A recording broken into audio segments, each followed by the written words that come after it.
Pak Iskandar, ini kan badai PHK ini telah melanda ya Pak beberapa industri seperti misalnya industri garmen, sepatu, dan juga ada juga karet. Tapi sebetulnya seberapa besar Pak hal ini mengganggu pemulihan ekonomi kita?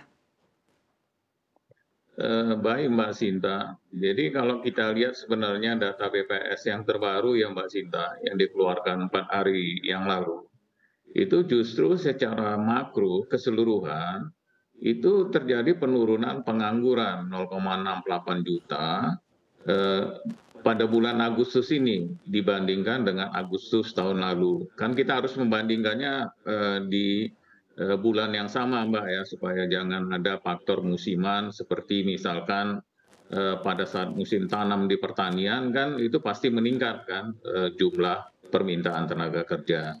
Nah, itu penurunannya itu, Mbak, kalau kita lihat itu 680.000 itu yang sebelumnya 9,1 juta orang di tahun lalu itu menjadi hanya sekarang tinggal 84,2 juta dengan tingkat pengangguran 5,86%. Eh, jadi memang kalau yang sebelumnya kan 6,49.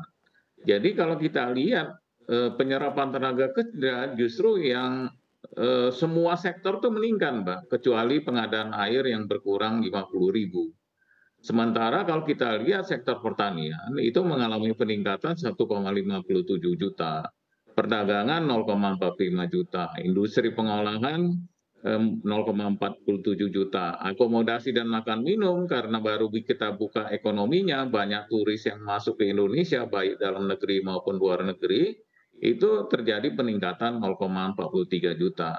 Jadi memang melihatnya dalam kondisi persaingan yang tajam pasti memang ada yang terkena PHK, Mbak Sinta ya. Dalam kondisi misalkan sedikit terjadi pelemahan dunia pada sektor-sektor tertentu, pada sektor tertentu mengalami penurunan yang besar, ada penurunan ataupun PHK.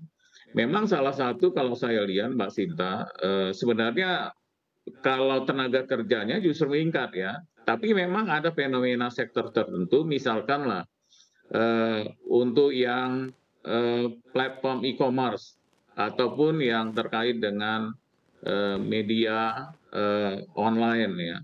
Seperti misalkanlah di Meta sendiri di seluruh dunia itu ada 11.000 karyawan yang dia PHK-kan, yang di PHK, termasuk di dalamnya di Indonesia. Ini kalau menurut keterangan si Mark Zuckerberg kan karena dia ada salah perhitungan di dalam membuat perencanaan di mana dia pikir itu perilaku eh, eh, orang dari offline ke online itu bersifat permanen. Ternyata nggak semuanya bisa dilakukan secara online. Misalkanlah kalau piknik berwisata, orang dengan cara berselancar melalui online tidak akan mendapatkan kenikmatan di dalam berwisata. Jadi kembali ke pola offline. Nah, ini yang membuat memang terjadi PHK pada sektor e-commerce. Sektor-sektor tertentu memang ada karena salah satunya persaingan dan global demand yang mengalami penurunan. Tetapi keseluruhan Mbak Sinta, itu justru pengangguran Indonesia itu mengalami penurunan yang signifikan. Seperti saya kemukakan tadi, 680.000 orang. Dengan tingkat pengangguran 6,49% turun menjadi 5,86%. Demikian Mbak Sinta.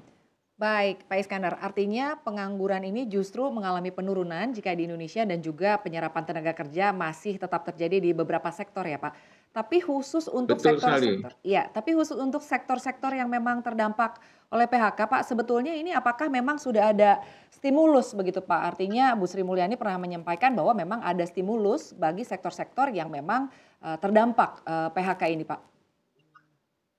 Sebenarnya yang utama itu dalam kondisi global demand diancam dengan stagflasi, maksud saya, dengan kemungkinan terjadi stagflasi, maka harusnya bisa kita memberdayakan konsumsi dalam negeri kita sebenarnya. Karena nanti ini kan turunannya lari ke sektor-sektor lain, Mbak Sinta.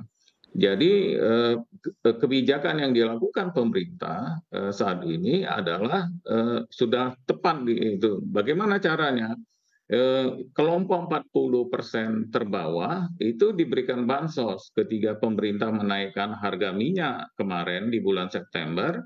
Pemerintah kan memberikan bansos, baik itu bantuan langsung tunai BBM untuk 20,65 juta KPM, keluarga penerima manfaat, dan juga memberikan bantuan subsidi upah kepada 16 juta pekerja, Mbak, ya, selain dari Pemda yang mengalokasikan anggaran 2% dari dana transfer umumnya.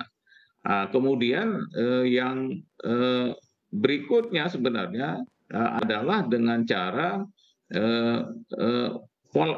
menampung pola konsumsi dari kelompok menengah atas, Mbak Sinta. Bagaimana caranya? Pada kondisi mobilitas dibuka, kebutuhan mereka itu berubah, switching ya, dari tadinya kebutuhan dasar, kebutuhan sekunder, sekarang ke tersier. Tersiernya apa? Berwisata atau leisure, ya.